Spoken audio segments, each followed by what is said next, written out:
and all the time. It's a pleasure to stand in front of you. And we bless the Lord for the opportunity. Thank you for coming. And I pray that this morning the Lord may reward you abundantly. And we thank Him for the grace sufficient for us all this morning.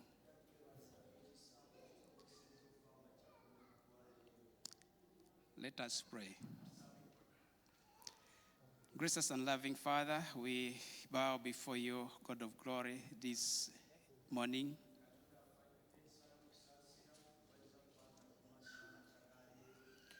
We thank you for your mercies. You are God of glory. Where we have fallen short, we plead for your forgiveness. We surrender our hearts to you this morning. We invite the presence of the Holy Spirit in this hour that you've given us, that you may speak to our hearts. Lord of hosts, through this all, may you alone be revealed. May you alone be lifted up. May you alone be glorified. In Jesus' name we have prayed. Amen. Amen. Amen. Amen. Beloved, this morning, we thank God for the gift of life. My name is Joel Peter Oryang. Amanya ye Joel Peter Oryang.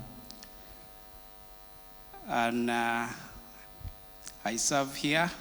Aweerereza wano mu kifo kino. I am married sajja mufumbo to Monica. Mukyala ye Monica. Seated behind there. Atudde mabega awo. And we thank God for His blessings. Twebaza Katonda olw'emikisa gye. I'm privileged this morning amakya ga lunaku lwa leero to stand before you to share the word. Mpeereddwa omukisa okuyimirira mu maaso ga mugabana ekigambo. And we continue to convey greetings from our lead pastor, Pastor Godson, era tuleeta okulamusa okuva eri omusumba omukulu Pastor Godson, who is away on the African prayer of House of Prayer Mission. Bali mu lukuŋŋaana olw'okusaba taliiwo. And we thank God that He has enabled us to step in. Era twebaza Katonda nti atusobozesezza okuyimirira wano. And indeed all is well. Era tukole omulimu gwe. Just to remind us of the timelines. Okubajjukiza ebiro bye tulimu. The biblical timelines. Ebiro bye tulimu ebya Bayibuli. We are now in the new moon season, of Nisan. Tuli mu biro eby'omwezi omupya ogwa Nisan.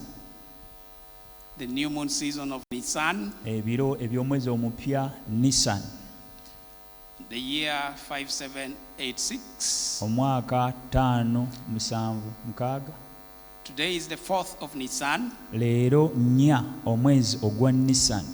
Being the first month of the 12 months of the Jews calendar. Okuba omwezi ogusooka ku myezi 12 ku kalenda y'Abayudaaya. In Exodus 12, Mukuva okuva essula 12 olunya olusooka the Lord spoke to Moses, Katonda ayogera ne Musa, saying, now the Lord spoke to Moses and Aaron in the land of Egypt. Katonda n'ayogera ne Musa mu nsi y'e Misiri, saying, n'amugamba, this month shall be your beginning of months. Omwezi guno gunaabanga entandikwa y'omwezi. It shall be the first month of your year, of the year to you. Gunaabeera omwezi ogusooka mu mwaka gwammwe. And that is where we get to start counting the first month as being the month of Nisan, as per the Jews' calendar. And that is the Lord's instructions when He instructed the Jews, the children of Israel, through Moses, that this month shall be your first month. Awo nno wetutandikira okubala omwezi ogusooka ku kalenda y'Abayudaaya nga Katonda abagamba guno gunaababeerera omwezi ogusooka mu mwaka gwammwe. And so today, n'olw'ensonga eyo leero, as much as the Gregorian calendar, we are speaking about mid-March towards the end of March. Nga kalenda eno gye twogerako nti tuli mu kumaliriza omwezi ogwokusatu eya Gregorian calendar, we are in the month of Nisan, the first month. Naye ku kalenda y'Abayudaaya tuli mwezi ogusooka ogw'omwaka, at the new moon season. Ebiro eby'omwezi omupya. Nisan means, or in Nisan, these are the expectations we should have in our hearts, in our lives. Mu mwezi guno kyeteekwa okutegeera oba biki biteekwa okubeera nabyo mu mwezi guno ogusooka. Suubira ebyamagero. But you have got to walk in faith. Naye ate oteekwa okutambulira mu kukkiriza. And it's a time of redemption. Ate budde bwa kununulibwa. Nisan is linked to the tribe of Judah. Nisan kigibwa mu kika kya Yuda. And Judah means thanksgiving. Ate Yuda kitegeeza okwebaza. And we know that knowing how to give thanks is the best way to praise God. Nga tukimanyi ddala nti okuyita mu kwebaza y'engeri y'okusanyusa Katonda mu ssaala zo.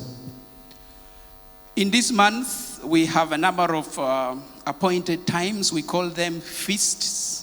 Mu biseera ebifaanana bwe biti tulina ebintu ebigenda maaso ze tuyita embaga ebirabikira mu mwezi guno. Of the 7 appointed times, we have 3 this first month of Nisan.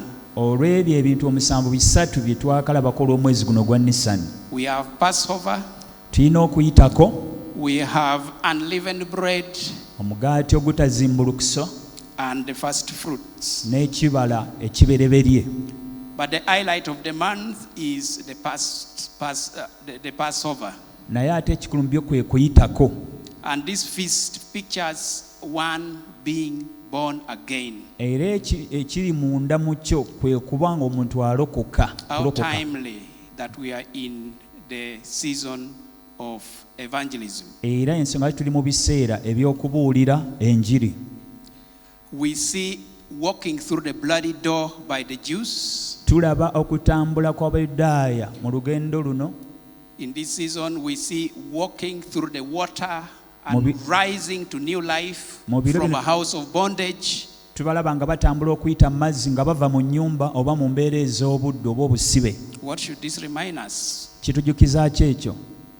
Indeed, it emphasizes the need for one to be born again. Kikakasa oba kiteeka essira ku muntu okulokoka oba okubeera omulokole. To the need to be delivered, to be born again. Kisonga ku mbeera y'omuntu okulokoka.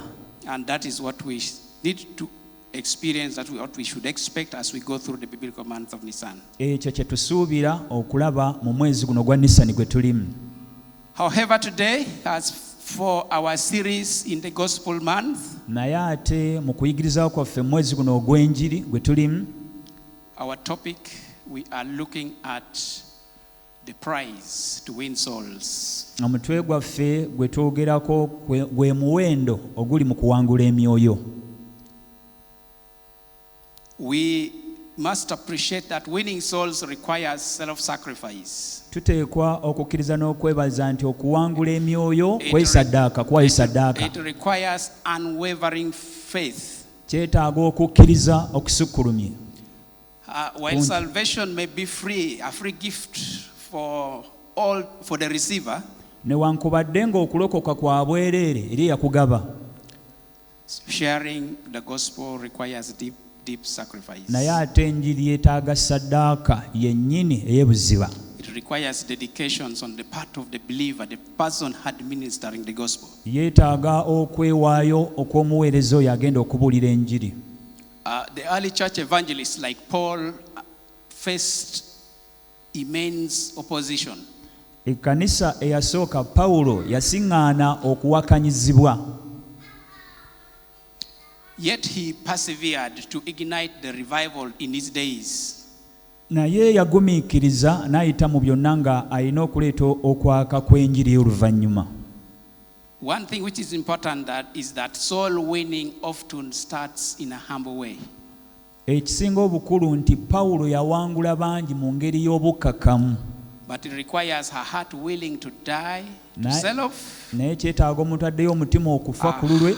Heart willing to embrace Christ. Ate n'omutima ogwegguddewo ku lwa Kristo. For that reason one must seek purity of heart. N'olw'ensonga eyo omuntu ateekwa okunoonya obutuukirivu bw'omutima.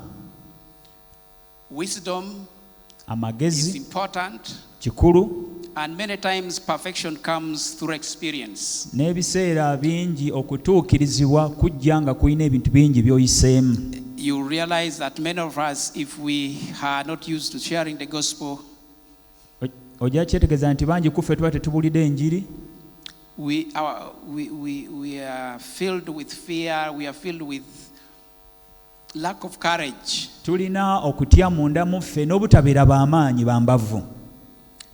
But through experience, a number of our evangelists have developed naye okuyitamu ebyo by'oba oyiseemu ebiba bizze mu bulamu bwo. Experience and it becomes a simple task. By'oba oyiseemu by'oba olabye kati okubuulira enjiri oba okuwangula emyoyo kikufuukira kyangu. But true soul winning demands the investment of a number of things. Naye okuwangula emyoyo kyetaagisa ebintu nga bingiko biwerera ddala. You need to sacrifice your time. Weetaaga okuwaayo obudde bwo. You need to invest in love.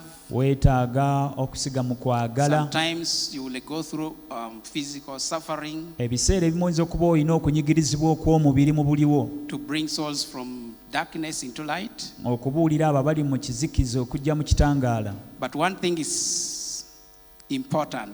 Naye ekimu ekikulu ku mubyo.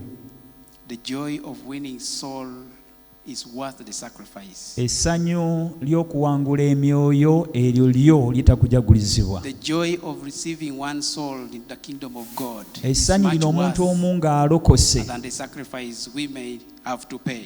Lyetaagisa ekyo okukiteekamu. Some key portions of the word that speaks to us concerning this topic today. Ebyawandiikwa ebimu ebyogera ku mutwe gwaffe gwe tulimu olwaleero. Mark chapter 8 verses 36. Marko essula ya 8 ennyiriri olwa 36. Jesus Christ says, "For what will it profit a man if he gains the whole world and loses his own soul?" Yesu agamba nti kirigasa ki omuntu okulya ensi yonna naye n'afiirwa omwoyo gwe. We are not willing to pay the sacrifice. Tetwetegese kusasula muwendo.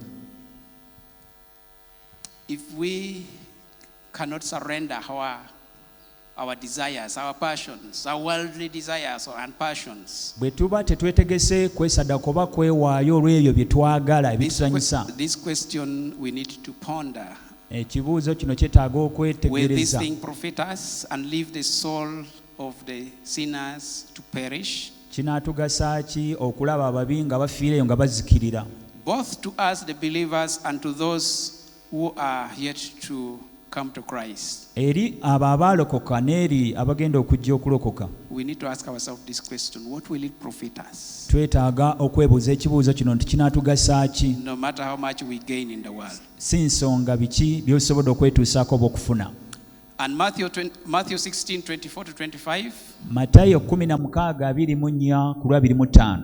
Then Jesus said to his disciples, Yesu n'agamba abayigiriza be, "If anyone desires to come after me, omuntu yenna bw'ayagala okungoberera, let him deny himself yeegaane and take up his cross asitule omusaalaba gwe and follow me. angoberere.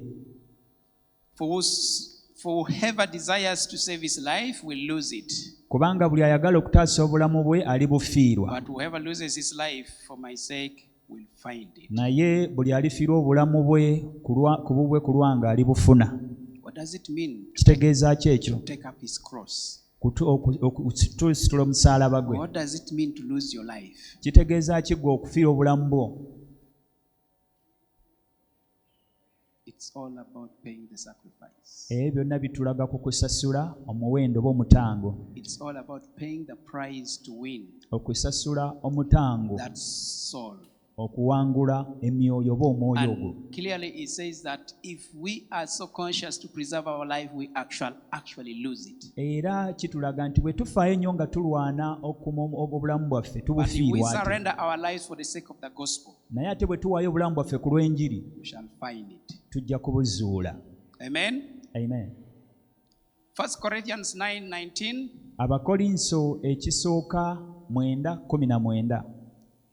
Paul says, "For though I am free from all men, Bayibuli egamba kubanga newankubadde nga ndi wa ddembe okuva eri abantu bonna, I have made myself a servant to all, neefuula omuddu wa bonna, that I might win the more. nsobole okuwangula ebisingawo. To the Jews I became a Jew, Eri Abayudaaya nafuuka Muyudaaya, that I might win a Jew. nsobole okuwangula Abayudaaya. To those who are under the law, Eri abo abali wansi w'amateeka, as under the law, era nga bali wansi w'amateeka, that I might win those who are under the law. nsobole okuwangula abali wansi w'amateeka.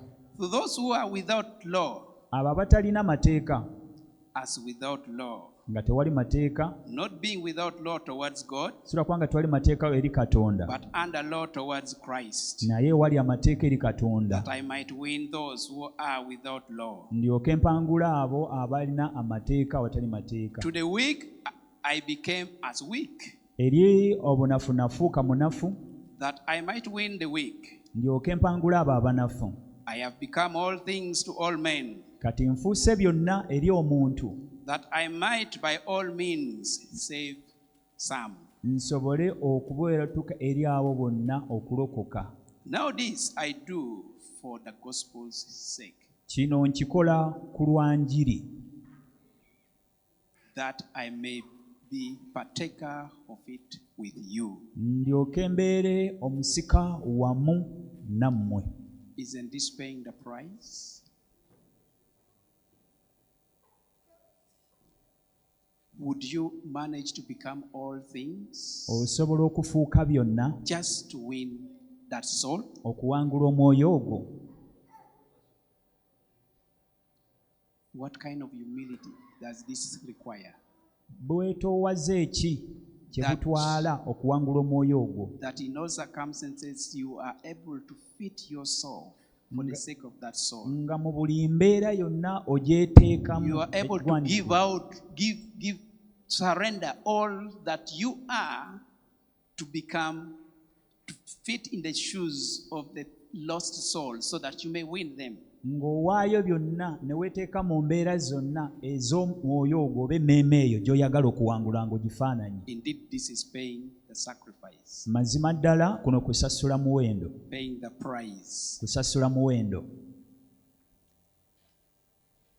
Some particular examples of the early evangelists who actually paid prizes. Ebyokulabirako ebimu eby'ababuulizi b'enjiri abasooka basasula omuwendo. And we've already seen some. We see Apostle Paul, Tulaba omutume Pawulo filled with the passionate love for Christ, alina okwagala kwa Kristo, whom he had persecuted, eyayigganyizibwa, but now he was burning with eagerness and desires to save men with great salvation that had reached him. eyali ayigganya naye bwe yamala n'afuuka omusajja alina essa n'okusaasirwa okutuuka eri buli kika kya muntu. He went forth to evangelize the Roman Empire. N'agenda okubuulira enjiri mu bwakabaka obw'Abaroma. The Jews everywhere confronted and hunted him with the same deadly murderous opinion. Abayudaaya n'abantu bonna abaalina emitima oba obulamu obwakatabanguko, that he had once shown to the residents of Jerusalem. abo n'abali batuula mu kibuga Yerusaalemi. We all know Saul before he became Paul, Mwenna mukimanyi Sawulo nga tanafuuka Pawulo, how he persecuted the church. engeri gye yayigganyaamu ekkanisa. The Jews came against him in the same measure. Abayudaaya baamwaŋŋanga mu ngeri y'emu nga bwe yakolanga. Acts 23:12-15 reveals plot by many Jews, men who took up oath not to eat or drink until they killed Paul. Abayudaaya mu kitabo kya ebikolwa by'abatume ssula 2:12-15 Bayibuli etubikkulira engeri Abayudaaya abangi gye bajjanga okutwala omunagiru. And Acts 18:12 narrates stories of Paul before the Roman proconsuls, the administrators of the Roman. Era Bayibuli mu Bikola 18:12 ku lw'e16 etulaga obwakabaka bw'Abaruumi. We all know that Paul was thrown in prison. Era tukimanyi nti Pawulo yasuulibwa makomera. And it took the hand of God to deliver him. Era kyatwala mukono gwa Katonda okumuggyayo eyo. While every city he entered was stinking with so much wicked vices. Newankubadde mu kibuga gye yayingiranga waliyoko okuwakanyizibwa okugaanibwa. And shameless idolatry. N'obwenzi obusukkulumya obuswazi. And all manner of sins. N'ekika ky'ebibi byonna bisobola okulowoozaako. Paul had no support, no guarantee of his safety. Pawulo yali talina bukakafu bwa bulamu bwe kubeerawo kwe. Today you might have no guarantee of safety or support from the community you are going or preaching the gospel. Oyinza okuba nga teweekakasa biki ebinaabaawo eyo oba gy'osula oba gy'owangaalira ng'obuulira enjiri. In fact, just like in the days of Saul, where emperor, in the time of emperors were worshipped as God, today you might find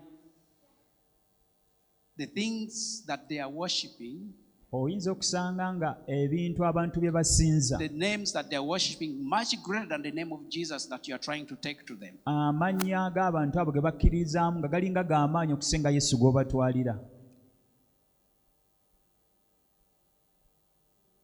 In our days, just like in the days of Paul, you will find that all systems, the wealth, the learning, the philosophy, the political power, the religion, the vested interest of the world, the age-long habits, the passions, all inflamed appetites are all opposed to sharing the gospel. Ojja kukizuula oba ojja kukitegeera nti mu biro mwe tuwangaalira oba ennaku ezifaanana bwe ziti abantu bye bawaayo byonna okumanya kwabwe okutegeera kwabwe kugenamu ebaba balowooza. And these are the oppositions you have got to face. Kati ate nga be bano abantu b'olina okusisinkana. Paul in his days confronted sin, corruption, and entrenched evils of the world of his days. Pawulo mu biseera bye yasiŋŋaana enguzi, okunyigirizibwa, obubi mu nnaku ze nga talina kyakulondawo. With no other things but his personal testimony. Naye nga talina kintu kirala kyonna wabula alina bujulizi ye Pawulo. And the story of the crucified, resurrected Jewish peasant carpenter, whom he presented to them as the Son of God, the Savior and the Judge of the whole world. Olugero lwe olw'okkomererwa olw'okuzuukira omwana w'omubazi ne bino bye yakozesanga okulaga nti ono mwana wa Katonda omulamu ate era omulokozi ate era agenda okusalira ensi omusango. Your personal testimonies will speak to the lives of those you are sharing the gospel to. Obujulizi bwo ng'omuntu bujja kwogera oba bujja kuyambako okubuulira enjiri eyo wabweru gy'oli. The story of Jesus' cross will speak to the lives of those who you are sharing the gospel to. Olugero lwa Yesu Kristo oba obujulizi bwa Yesu Kristo bwogera eri abantu abo bw'ogabana nabo. These are two weapons that Paul used to confront whatever sin and oppositions that faced him. Bino Pawulo yabikozesa okusobola okwaŋŋanga buli kika kya kibi na buli kika kya muntu. So he told them, this is the Son of God before whom all men from the emperor to the lowest of the slave must someday appear to be judged for their deeds and to be rewarded with eternal bliss or to be doomed to endless shame and anguish. N'abagamba nti ono ye muntu ow'owansi omuddu olunaku lumu buli muntu alirabika mu maaso ge amusalira omusango obulamu buli obutaggwaawo. Somehow you have to present this truth, the reality of things. Abantu abamu yayogera amazima. There are only two options. Waliwo ebyokulondako bibiri. We all are aware that life here is temporal. Tukimanyi ffenna nti wano obulamu bwe tulimu bwa kaseera buseera. After it we have got to face and we have only two options. Nga tumaze okubuvaamu tuyina ebyokulondako bya mirundi ebiri. And if we desire eternal life, era bwe tuba tuyaayanira obulamu eternal blessing, the bliss, obulamu obutaggwaawo, the Bible is very clear. bayibuli ku ekyo nnambulukufu. Jesus is the way, Yesu ly'ekkubo, the truth, amazima and the life. n'obulamu. Amen. Amen. The other examples is the example of the Wesleys. I don't know whether many of you are aware of this. Ekyokulabirako ekyokubiri be bawezire, simanyi oba bamu ku mmwe But a story is told of the immeasurable difficulties faced by the Wesleys when they picked up a career that saw one of the greatest revivals. Emboozi eyogerwa ku bizibu abawezire bye baayolekeranga nabyo bwe basitulanga omulimu ogwalaba ekimu ku kuzuukira okusinga obunene. And they snatched souls by the multitudes from the jaws of hell. Olwo ne bawangula emyoyo. But also we are aware of the Salvation Army. Naye era tukimanyi n'eggye ery'obulokozi, kibiina kya bulizi bangi. Amid these equally dark conditions, bano embeera nga nkaluubirivu nnyo, the founders of the Salvation Army began a career that directly touched and won millions of souls. Bano batandika eggye eddene eryaleetebwa okukwata ku bulamu bw'abantu n'okuwangula miliyoni z'abantu, abantu bangi, obukadde bw'abantu. They quickened the faith and lifted up the spiritual level of the entire Christian world in their days. Bayanguyaako ne bayimusa okukkiriza kw'abantu eri ensi yonna. And their work gave a lot of hope, the saving power, life-giving hope to a great multitude of heathens populations who are living in sin. Era omulimu gwabwe ne guleetera okudda obujja kw'abantu abangi abaali beetoolodde n'okwenenya ekibi, abaali abannamawanga. But if we look at all these examples, naye ebyokulabirako bino byonna tubiraba, you will realize that none of these revivals began in a large way. Tukiraba nti tewali kudda bujja kwatandika n'abantu nga bangi oba ebibiina eby'abantu abangi. From Saul to the Wesleys to the Salvation Army. Kuva ku Sawulo, okuva ku Pawulo, abawezire ne Salvation Army. None of them tewali started ku bo yatandika in a large way. Mu ngeri ya nene oba y'abantu bangi. Paul usually made an address and gave his testimonies, like we said, in the synagogue. Pawulo yeyanjulanga n'ayogera oba naawe obujulizi oba mu makuŋŋaaniro.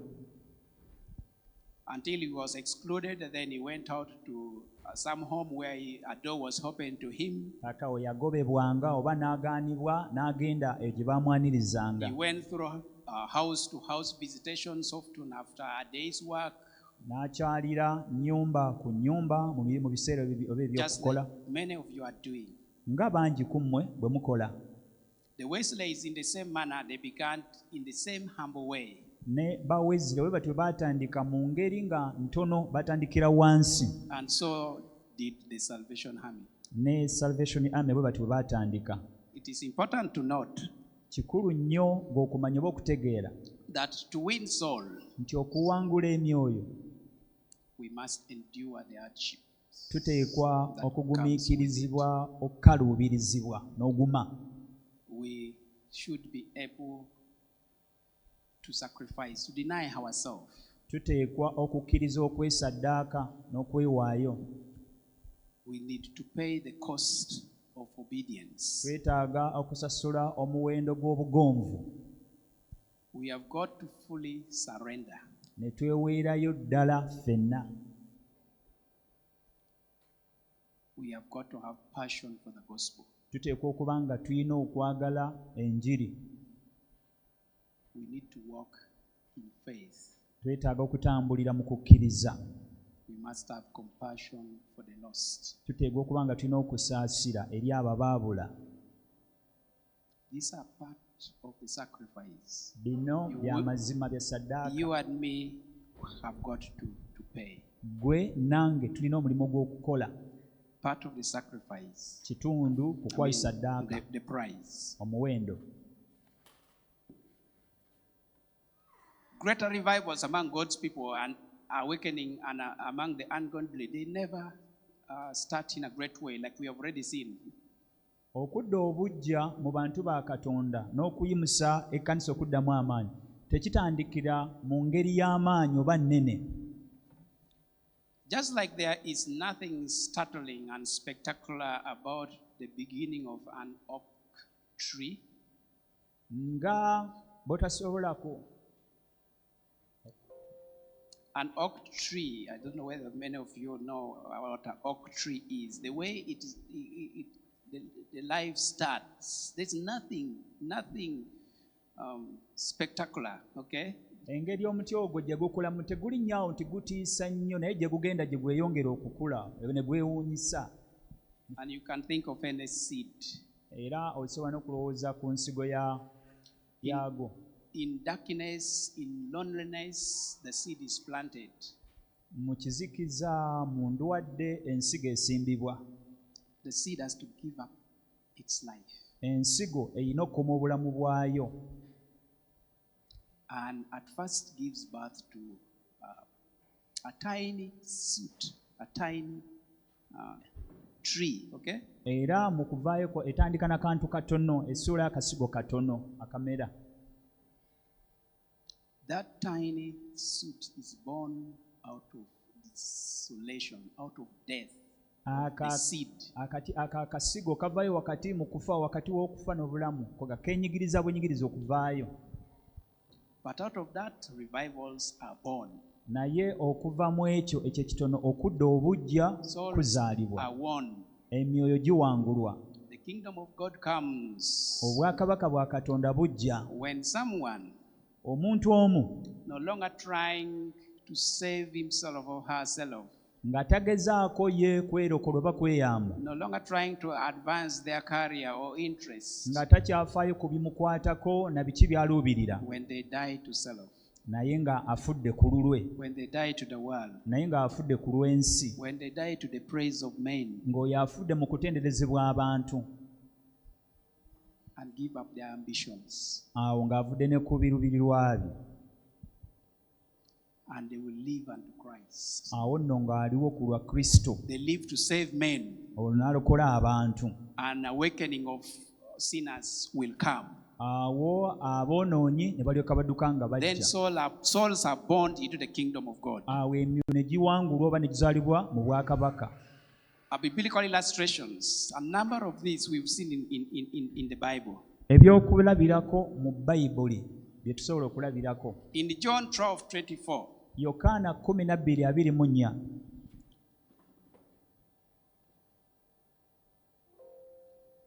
Most assuredly, I say to you, unless a grain of wheat falls into the ground and dies, it remains alone. But if it dies, it produces much grain. Mazima ddala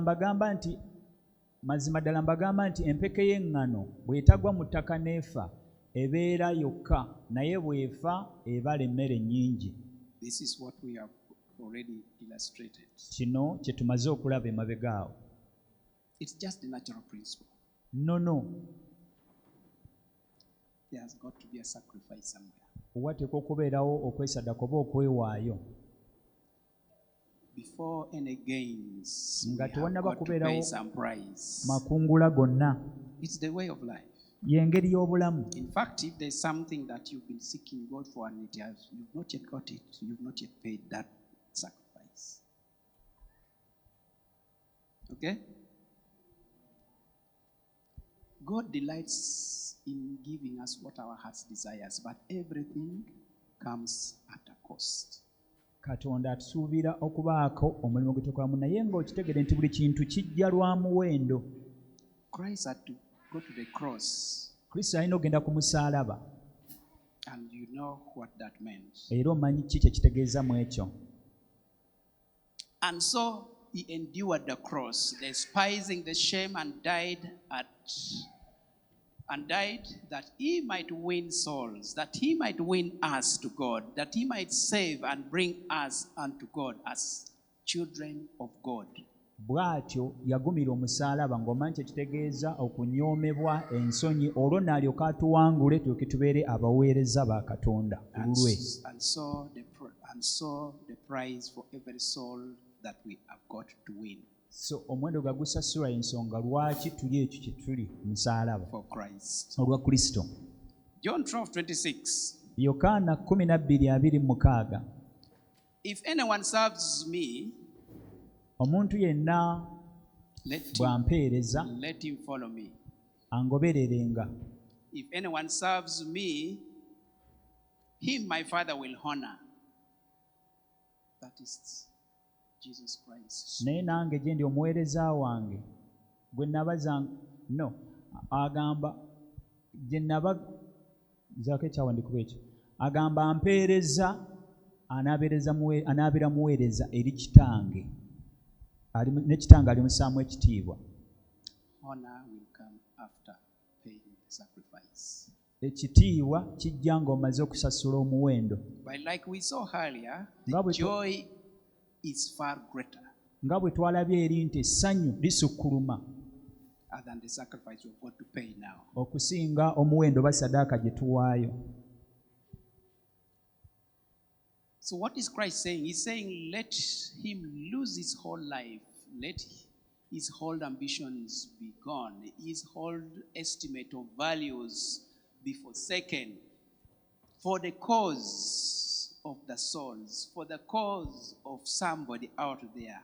Kati aga nti bino byonna byerekereze byejjeeko ebiruubirirwa by'obadde osuubira values oba by'owulira nga bye bikusanyusa nga byonna obikola ku lw'okuwangula omuntu olw'omuntu oyo omufiirire.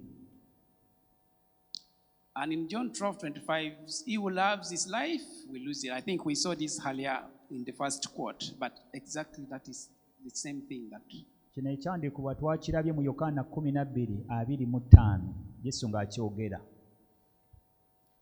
So meaning that clinging to our selfish desires, our comfort, our earthly ambitions, loving our lives nga twejjako byonna nga twewaayo nga twerekereza to spiritual death. Nga tukikola ku lw'okufa okw'omwo while surrendering our self-centered pursuits, nga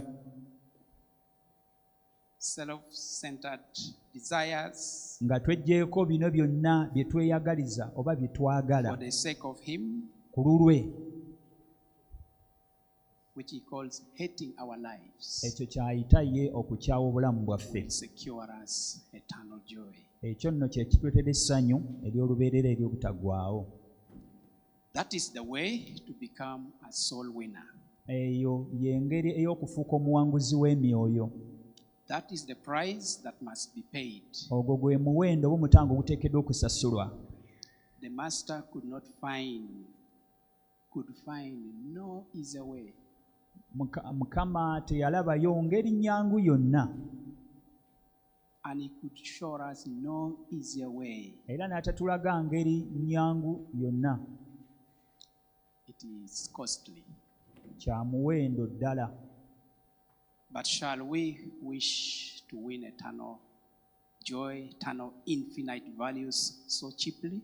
Naye tunaawangula obulamu obutagwawo ne bitwagala mu ngeri nga nnyangu nnyo nga bwe tulowooza. Will anything of value come so cheaply?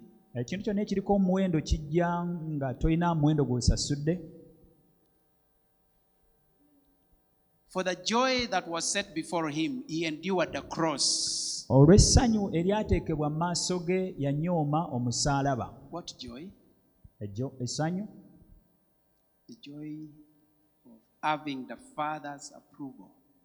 Essanyu eryo ery'okubanga Katonda akikonyemu oba kitaawe. The joy of fulfilling the purpose for which the Father sent him. Essanyu eryo nga atuukiriza taata kye yamutuma. The joy of drawing all men to the Father. Essanyu eryo ery'okuleeta abantu bonna eri taata.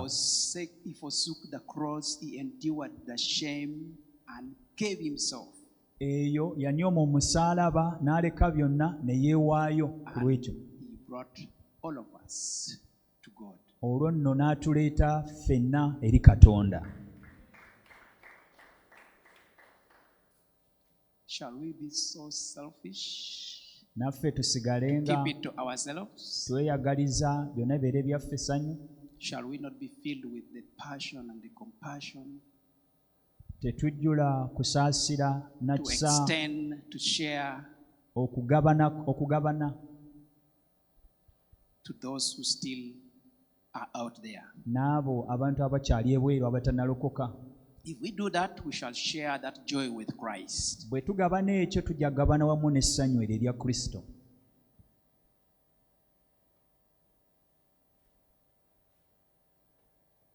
It is important. We do not really win them until we are able to compel them to follow us. Tetusobola kubawangula okutuusa nga tubakakasiriza ddala okutugoberera. Tuba tetunabawangula okutuusa nga batugoberedde. As we follow Christ. Nga naffe bwe tugoberera Kristo. Through death to sin, death to flesh, nga and to the world, nga tufa eri omubiri n'eri ensi, into the new life of holiness. Nga tujja eri obulamu obupya obw'obutuukirivu. Acts 22. Ebikolwa by'abatume essula 2 olunyolwa 22. And now behold, I am going to Jerusalem. Kaakano laba mu mwoyo gwange ngenda Yerusaalemi. Constrained by the Spirit, not knowing what will happen to me. Nga simanyi bye ndirabayo eyo. Except that the Holy Spirit testifies to me in every city that imprisonment and afflictions awaits me. Wabula ng'omwoyo omutukuvu antegeeza nti mu buli kibuga nga ŋŋamba nti okusibibwa n'okubonyaabonyezebwa binindiridde. But I do not account my life of any value, nor precious to myself, if only I may finish the course. Naye obulamu bwange sibulowoozanga kintu nga bwa muwendo gye ndi, ndyoke ntuukiriza olugendo lwange n'okuweereza kwange kwe naweebwa. And the ministry that I received from the Lord Jesus. It was Paul speaking. Paulo wanaayogera. That is the same mission that we have been commissioned for. Gwenno gwe mulimo gwe gumu naffe ogwatuweebwa. That is the same drive that we should have. Yelayini mwe tuva mwe tutambulira. He was sure of the persecutions, but one thing is constrained by the Holy Spirit that he must accomplish. Omwe mutukuvu atulumiriza atugamba tulina okutuukiriza omulimo ogwo ogwatuweebwa. In Philippians